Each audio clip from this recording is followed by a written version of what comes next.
Você já ouviu o som de uma sentença de morte sendo lida?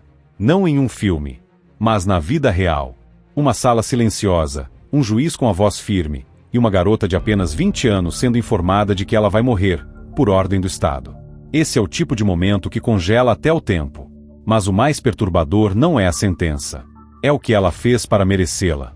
Hoje você vai conhecer a história real de Krista Pike, a mulher mais jovem da história dos Estados Unidos a receber pena de morte desde a reintrodução da sentença em 1976. Um caso que não foi apenas brutal, foi ritualístico.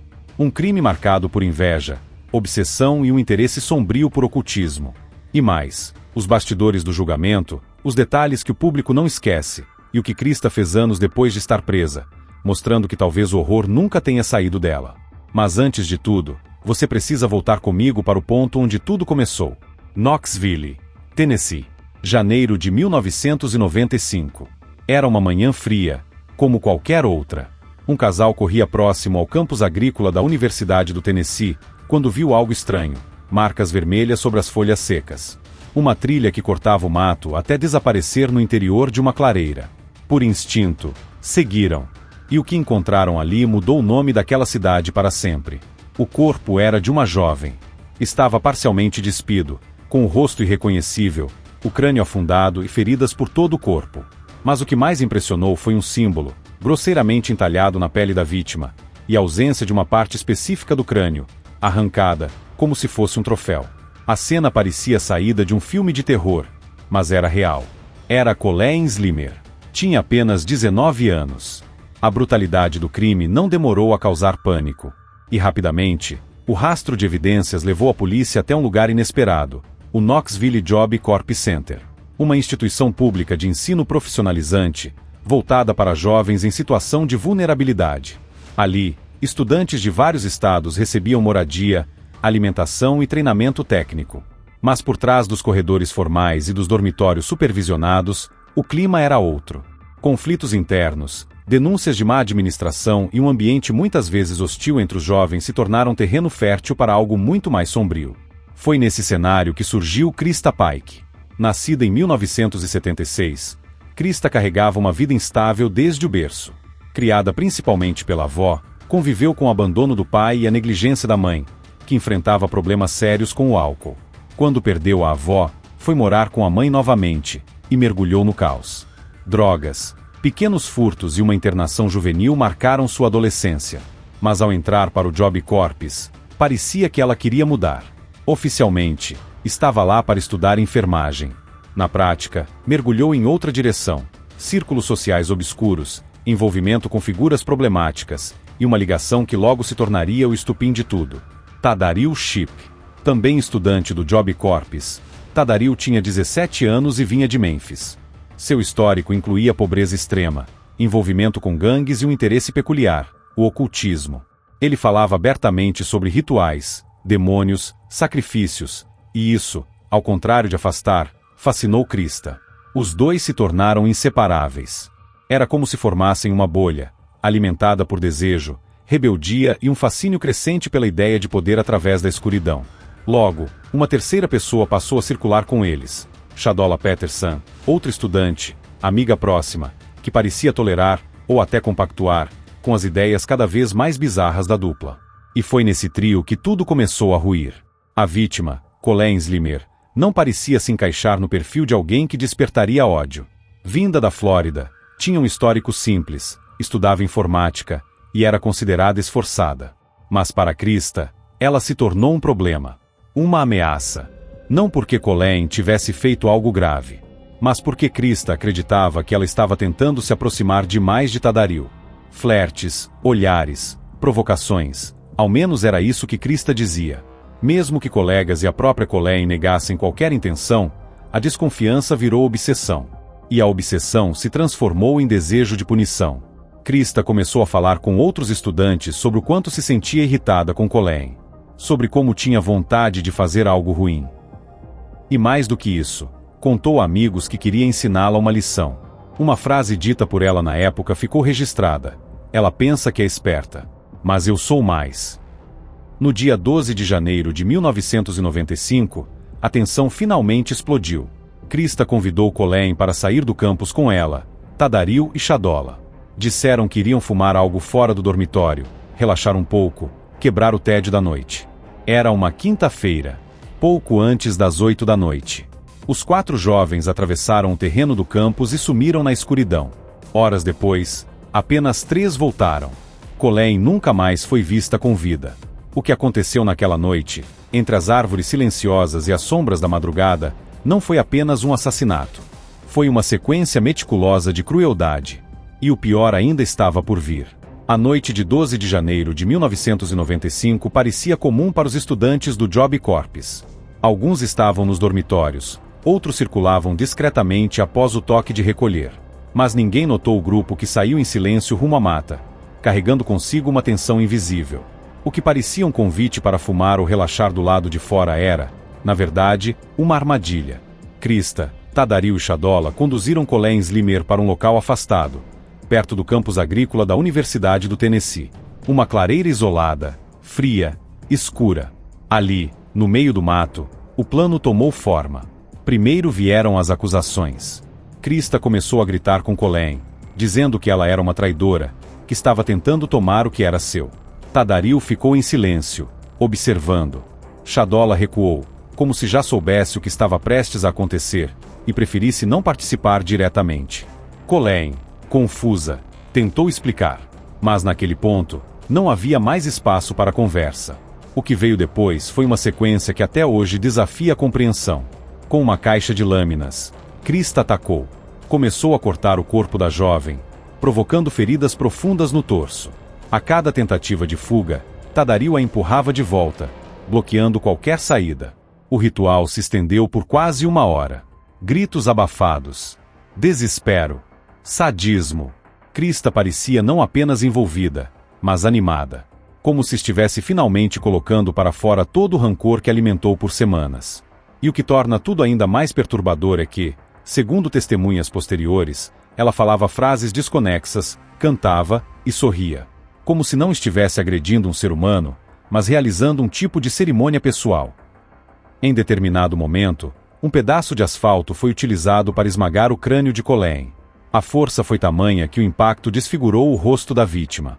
E não satisfeita, Krista usou uma lâmina para entalhar um símbolo em seu peito, uma estrela de 5 pontas, associada com frequência a rituais sombrios. Para completar o cenário macabro, ela recolheu um fragmento do osso craniano da jovem e o levou consigo. Quando retornaram ao dormitório, os 3 tentaram agir com normalidade. Mas bastou algumas horas para que a máscara começasse a cair. Krista não conseguia conter o orgulho do que havia feito. Chegou a mostrar o pedaço de osso para colegas, rindo, descrevendo o som dos golpes, os pedidos de socorro da vítima, e até imitando os movimentos da agressão, como se revivesse aquilo com satisfação. As primeiras denúncias vieram de dentro. Estudantes que viram ou ouviram os relatos começaram a desconfiar. Uma delas relatou o ocorrido para os pais, que alertaram as autoridades. Ao mesmo tempo, funcionários notaram que Colleen não havia retornado nem assinado sua presença, enquanto os outros 3 envolvidos tinham saído e voltado na mesma noite. O cerco estava se formando. Na manhã seguinte, o corpo foi encontrado por acaso, por um casal que caminhava pela área. A cena era grotesca. Vestígios de luta, folhas cobertas de sangue, roupas espalhadas, marcas no chão. O corpo de Colleen estava irreconhecível. E junto dele, a sensação de que algo muito maior do que uma simples briga havia ocorrido ali. Quando a polícia começou a investigar, os indícios se alinharam com rapidez incomum. Em 15 de janeiro, apenas 3 dias após o crime, os 3 foram chamados para depor. Nenhum deles resistiu muito. Cada um contou uma parte. Krista foi a mais direta, detalhou passo a passo, confirmou o golpe com um pedaço de asfalto, descreveu o símbolo cortado no peito. Em sua voz, não havia arrependimento. Só um traço perturbador de satisfação. Ela chegou a dizer que mandou Colleen calar a boca enquanto a matava. Segundo seu relato, a garota ainda falava, mesmo ferida, e isso a irritava. Em suas palavras, é mais difícil machucar alguém quando ele está falando com você, então eu mandei ela parar. A busca no quarto de Krista confirmou tudo.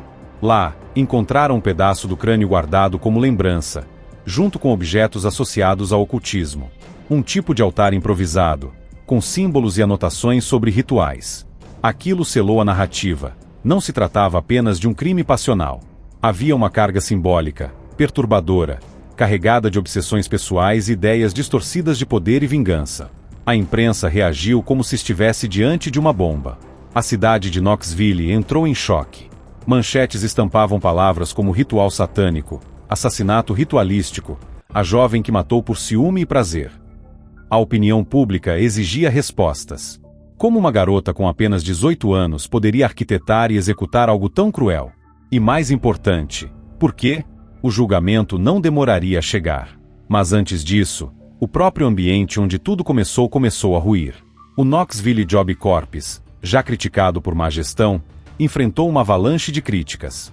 Como uma instituição criada para reabilitar jovens em situação de vulnerabilidade permitiu que algo tão grave ocorresse em suas dependências? O caso virou uma mancha na reputação do programa nacional. Enquanto isso, Krista parecia alheia à tempestade. Nas primeiras imagens divulgadas pela TV, ela parecia com expressão vazia, quase arrogante, como quem ainda não tinha noção da gravidade do que fez. Mas o julgamento mudaria isso. E colocaria seu nome no centro de um debate que o país não estava preparado para enfrentar. Até onde vai a responsabilidade de uma mente jovem? E qual é o limite entre punição e execução? O tribunal estava lotado. Famílias, jornalistas, curiosos. Todos aguardavam para ver, com os próprios olhos, a jovem de 18 anos que havia chocado um país inteiro. O caso de Krista Pike não era apenas um julgamento por assassinato. Era uma disputa moral, um reflexo dos medos mais profundos da sociedade. Até onde pode ir a maldade quando ela nasce tão cedo?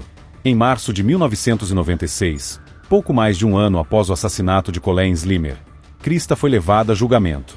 As provas contra ela eram abundantes, mas o que realmente selou sua sentença foi algo que raramente se vê: confissões completas. Ela não apenas admitiu o crime, ela descreveu, em detalhes, como foi. E parecia não carregar remorso algum. A promotoria apresentou fragmentos de ossos, fotografias da cena, relatos de testemunhas e os registros da polícia. O símbolo entalhado no corpo. O comportamento dela após o crime.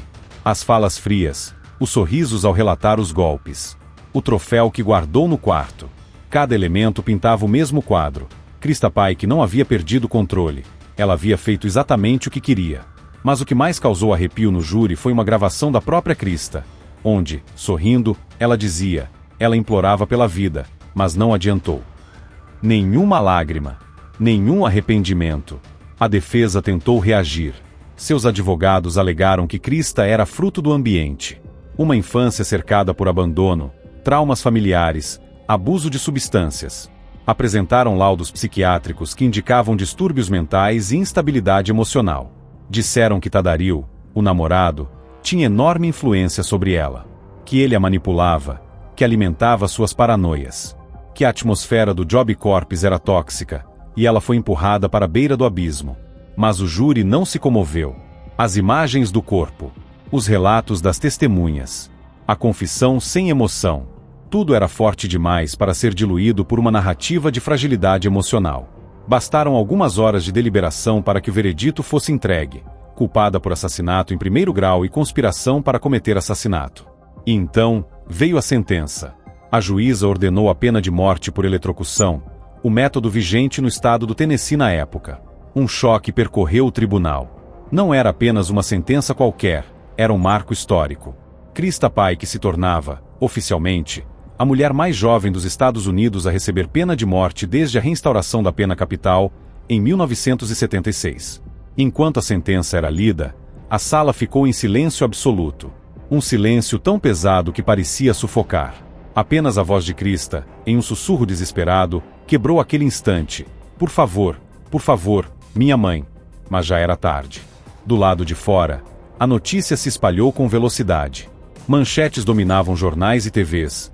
Assassina satânica é condenada à morte. Pike será executada por choque elétrico. E com isso, começou uma nova fase, o debate. De um lado, aqueles que viam a execução como justiça. Um crime tão bárbaro, cometido com tamanha frieza, não podia passar impune.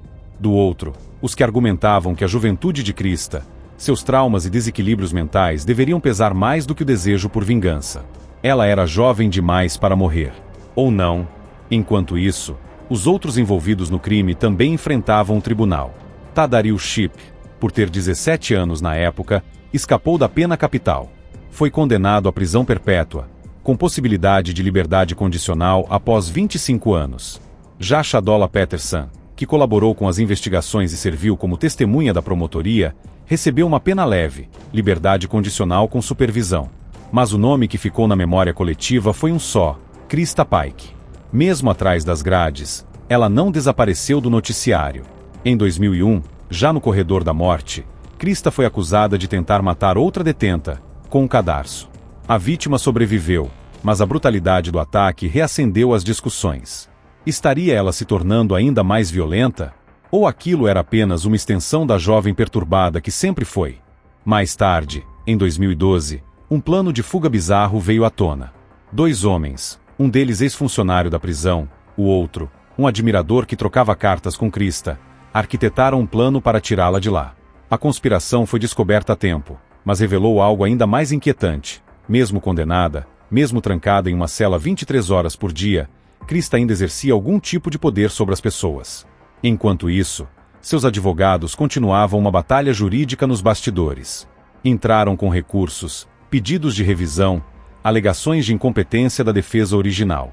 Em certo momento, ela mesma chegou a solicitar que sua execução fosse acelerada, apenas para, meses depois, mudar de ideia e pedir por mais tempo. A cada ano, uma nova audiência, um novo pedido, uma nova reportagem relembrando os detalhes do crime. Mas a execução, mesmo após décadas, nunca foi marcada. Mais de 25 anos se passaram desde o assassinato de Colleen Slimer. E Krista Pike continua onde esteve desde 1996, trancada, aguardando um destino que nunca chega.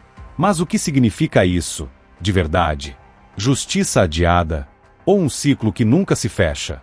Em 2025, Krista Gail Pike continua sendo o nome mais temido entre as celas femininas do Tennessee. Hoje, com quase 50 anos de idade, ela passou mais tempo no corredor da morte do que em liberdade. Seus dias seguem uma rotina imutável: 23 horas trancada, 1 hora para caminhar em um pátio vazio e o peso da espera. Uma espera que já dura quase 3 décadas. Mas o tempo não apagou o que ela fez. Pelo contrário, quanto mais os anos passam, mais difícil se torna ignorar a complexidade do caso. Porque o que começou como a história da jovem assassina satânica ganhou contornos que ultrapassam os rótulos fáceis. O crime foi brutal, sim, inquestionável. Mas a pergunta que ficou ecoando nas cortes, nos jornais, nas conversas, e talvez agora também na sua mente, é outra. O que cria uma pessoa como Krista Pike? A defesa dela nunca negou os fatos. O que tentaram mostrar, ao longo dos anos, foi o que existia antes da violência. Uma infância desfeita, criada num lar onde o afeto era substituído por descaso. Uma menina que cresceu cercada por dependência química, abuso emocional e negligência total. Uma adolescente entregue ao sistema, aos vícios e às más influências. E por fim, uma jovem que confundiu amor com possessividade, frustração com poder e dor com controle. Mas há quem diga que tudo isso não é desculpa. Que nada, absolutamente nada, justifica o que foi feito com Colleen Slimer. E talvez essa seja a parte mais desconfortável da história: perceber que as duas verdades coexistem. A vítima foi brutalmente assassinada. A agressora teve uma vida marcada por tragédias. Nenhuma dessas verdades anula a outra. E é justamente isso que torna o caso de Krista tão difícil de engolir. A justiça tentou resolver da única forma que o sistema conhece: com uma sentença. Uma ordem para que, um dia, ela seja levada à cadeira elétrica. Ou, como seria hoje, à câmara de injeção letal. Mas esse dia nunca chegou. Por anos, o estado do Tennessee empurrou a decisão adiante. Apelações, recursos, mudanças políticas, revisões psiquiátricas. Tudo isso manteve Krista viva. Para a família de Colleen, cada ano sem execução é um lembrete amargo de que a filha foi esquecida.